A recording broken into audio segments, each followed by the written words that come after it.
of the face is where you want to be, because you want to frame and you want to get your legs back and shit.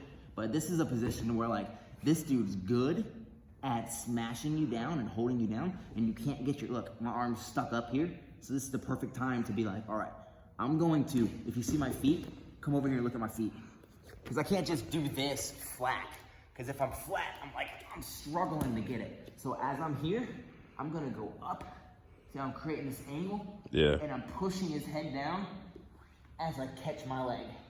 And I'm catching my leg deep, right in the crook of my arm.